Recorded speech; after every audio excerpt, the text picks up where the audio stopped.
Kim, seorang pemandu taksi, menjalankan aktivitas sehariannya sambil bernyanyi. Sebilangan orang mengadakan tunjuk perasaan menyebabkan jalan sesak. Prajurit menembak bom asap ke arah mereka. Pemandu taksi mengambil keputusan untuk pergi dari situ. Dia ditahan pasangan yang ingin bergegas ke hospital untuk melahirkan anak. Tapi kebanyakan jalan ditutup karena terdapat demonstrasi. Wanita itu semakin syarat hendak melahirkan bayi. Akhirnya mereka pun tiba di hospital. Bagaimanapun, pasangan terlupa dompet dan tiada uang. Pemandu itu mengalami nasib malang. Selain tidak menerima upah, cermin pandang belakang keretanya juga patah. Sampai di rumah, anaknya pula cedera karena dipukul anak laki-laki. Dia pun bergegas untuk konfrontasi anak laki tersebut. Sampai di rumah anak tersebut, rupanya anak itu juga telah dicederakan anaknya. Sekarang dia pula dimarahi ibu anak tersebut. Wanita itu mendesak dia membayar sewa rumah tertunggak sebanyak 200.000.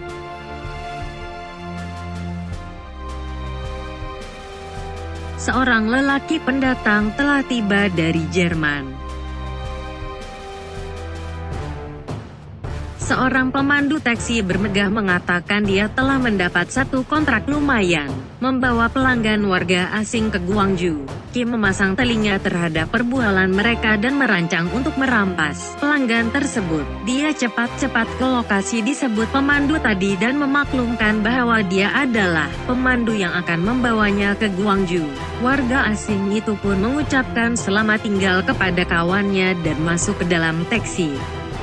Bagaimanapun, dalam perjalanan ke Guangzhou terdapat sekatan jalan dan siapapun tidak boleh melaluinya. Mereka pun terpaksa berpatah balik. Kim mengetahui selok-belok jalan di situ dan menggunakan jalan hutan. Namun jalan tersebut juga mempunyai sekatan. Mereka merancang hela untuk menipu petugas sekatan dan memberitahu pelanggannya dalam satu urusan perniagaan yang sangat penting dan perlu mengambil dokumen yang terlupa di Guangzhou. Mereka pun dibenarkan melepasi sekatan jalan. Setibanya di Guangzhou, mereka bertemu dengan sekumpulan penunjuk perasaan dan warga asing menemu ramah kumpulan itu.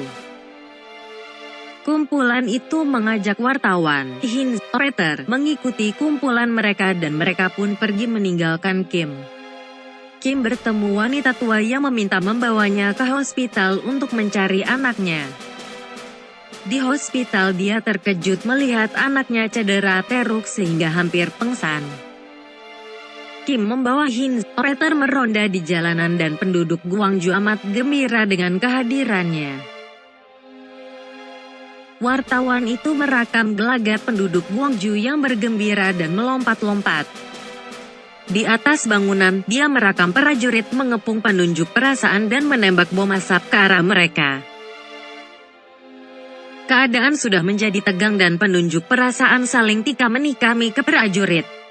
Prajurit pula memukul penunjuk perasaan menggunakan baton dengan ganas sekali. Hin, Reuters terus merekam aksi-aksi yang sukar dia percayai. Kekejaman semakin menjadi-jadi dan prajurit menarik mayat tanpa belas kasihan. Hin, Reuters terjatuh ke atas jalan dan kemudian bangkit semula. Dia seperti memarahi Kim. Kim pun menjerit-jerit.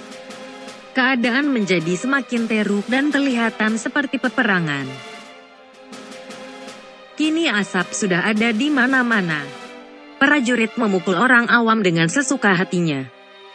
Wartawan itu pun terus mengambil rekaman. Terdapat pengintip yang memakai baju biasa. Pengintip yang ganas melepaskan kemarahannya pada penunjuk perasaan yang telah melanggarnya. Pengintip melihat wartawan barat yang mengambil video kekejaman prajurit. Dia mengarah anak buahnya menangkap wartawan asing itu. Kim terus mengajak Hin, Reuters beredar dari situ. Mereka dikepung seorang prajurit dan hampir-hampir ditangkap.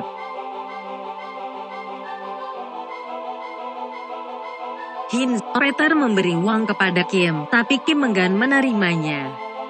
Kim memarahi operator karena dia tidak suka diperlekehkan.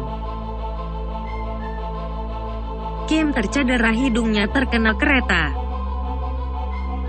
Pejabat media dirempuh masuk oleh kaki tangan kerajaan. Elektrik ditutup bagi menghentikan operasi pejabat media. Kereta-kereta kerajaan bergerak segorombolan dan operator merakamnya. Di kalangan kereta itu, terdapat perisik yang hendak menangkap warga asing. Mereka pun lari menyelamatkan diri dan pasukan perisik mengejar di belakang mereka. Rakan Kim telah ditangkap dan perisik mengugut untuk membunuhnya. Kim dipukul oleh perisik karena mereka melakukan kamera yang digunakan untuk merekam. Dia dipukul sehingga jatuh tersungkur. Keesokan paginya Kim keluar dengan senyap untuk meninggalkan Gwangju. Operator mengetahui namun tidak melarangnya. Kim terus memandu untuk meninggalkan neraka dunia dan akhirnya sampai keluar kota. Dia menelepon anaknya untuk memberitahu dia masih belum boleh pulang karena perlu mengambil pelanggannya. Dia pun balik semula ke Gwangju. Di hospital, dia melihat operator sudah patah hati duduk di atas lantai. Terdapat banyak mayat di hospital yang ditutupi dengan bendera Korea. Taesu menangis karena anaknya juga telah terkorban. Kim memberi pita rekaman kepada operator dan menyuruhnya membuat rekaman. Operator merekam keadaan hospital yang dipenuhi mayat orang awam yang terkorban. Keadaan mayat di situ amat menyedihkan dan orang-orang pun menangis. Seorang gadis meratapi mayat suami yang berlumuran darah. Mereka pergi ke kawasan awam dan merekam video orang awam yang tercedera. Prajurit juga menembak mereka yang membantu mengalih mayat dan orang tercedera.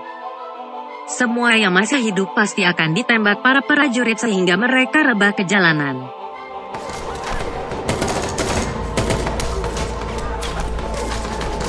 Prajurit yang tidak berperi kemanusiaan tidak memberi peluang kepada sesiapapun. Penunjuk perasaan mengibar bendera putih tanda menyerah kalah. Namun dia pun menjadi mangsa kerakusan para prajurit. Semua adegan ini direkam kamera operator. Pemandu taksi bergerak secara berpasukan. Mereka menjadikan taksi sebagai perisai untuk menyelamatkan mangsa yang tercedera. Prajurit yang dirasuki syaiton coba membunuh pemandu-pemandu taksi dan segelintir telah gugur menjadi mangsa kekejaman. Kim merangkak untuk menyelamatkan diri. Mereka berjaya menyelamatkan beberapa orang mangsa. Operator merekam semua detik ini dalam penuh kesedihan dan menangis. Seorang demi seorang rebah ke bumi terkena tembakan prajurit yang durjana. Perisik kerajaan masih mencari wartawan asing yang merekam kejadian ganas. Kim dan operator pula sudah keluar dari kota dan ditahan di sekatan jalan. Kim coba menipu petugas untuk melepasi sekatan itu. Petugas tidak mempercayai Kim dan menyuruh mereka keluar dari kendaraan. Mereka memeriksa seluruh bahagian taksi mencari bukti wartawan asing yang dikehendaki. Bahagian simpanan belakang turut diperiksa. Prajurit menyelongkar bahagian simpanan belakang. Dia menjumpai bukti bahwa mereka adalah orang yang sedang diburu kerajaan. Mereka bernasib baik karena prajurit yang memeriksa itu seorang yang baik dan berpura-pura tidak melihat bukti itu. Mereka pun dibenarkan untuk meneruskan perjalanan. Saat mau meneruskan perjalanan, satu panggilan telepon mengarah agar taksi itu ditahan. Kim terus memacu taksi tanpa menghiraukan prajurit yang menahannya. Seorang prajurit jatuh bergoleng-goleng. Askar lain menembak namun Kim berjaya memecut pergi. Prajurit yang membantu mereka lalu menjadi serba salah. Kumpulan perisik mengejar dan menembak mereka. Kim menekan minyak dengan lebih laju lagi. Perisik mengejar dan coba memberhentikan mereka. Mereka coba menembak Kim namun Kim tidak berputus asa. Tiba-tiba, pemandu taksi Guangzhou datang untuk membantu mereka. Sebuah taksi tewas dan mengalami kecelakaan. Kereta perisik pula tewas dan berputar di jalanan. Sebuah lagi taksi tewas. Taesu nekat membuat serangan berani mati untuk memberhenti kereta perisik. Akhirnya usaha perisik berjaya dipatahkan. Kim dan Hin Operator boleh terus meninggalkan Guangzhou tanpa gangguan perisik. Sesampai di Seoul, Hin Operator bergegas menaiki penerbangan untuk meninggalkan Korea. Kim lega misi mereka telah berjaya dan Hin Operator pun telah menaiki penerbangan meninggalkan Korea. Kim pun balik ke rumah untuk berjumpa anaknya yang telah ditinggalkan. Dia menarik nafas lega karena akhirnya semuanya telah tamat. Anaknya bergegas ke arah Kim. Mereka pun terus berpelukan melepas kerinduan. Kim bersyukur karena boleh bersama anaknya semula.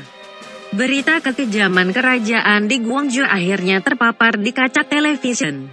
Semuanya telah berakhir dan kejadian di Guangzhou sudah diketahui umum. Hin Operator coba menjejaki Kim. Namun nama dan nomor telepon yang diberi Kim rupa-rupanya palsu. Setelah bertahun lamanya, Hin Operator datang semula ke Korea untuk menerima anugerah. Dia memberi ucapan dan menceritakan pengalamannya semasa peristiwa Guangzhou. Dia memaklumkan semua hadirin bahwa misinya pada masa itu tidak mungkin akan berjaya jika tidak karena pemandu taksi bernama Kim Sabok yang banyak membantunya. Dia bersedih karena amat berharap boleh berjumpa semula dengan Kim Sabok. Jangan lupa like dan subscribe. Furisia Sisi.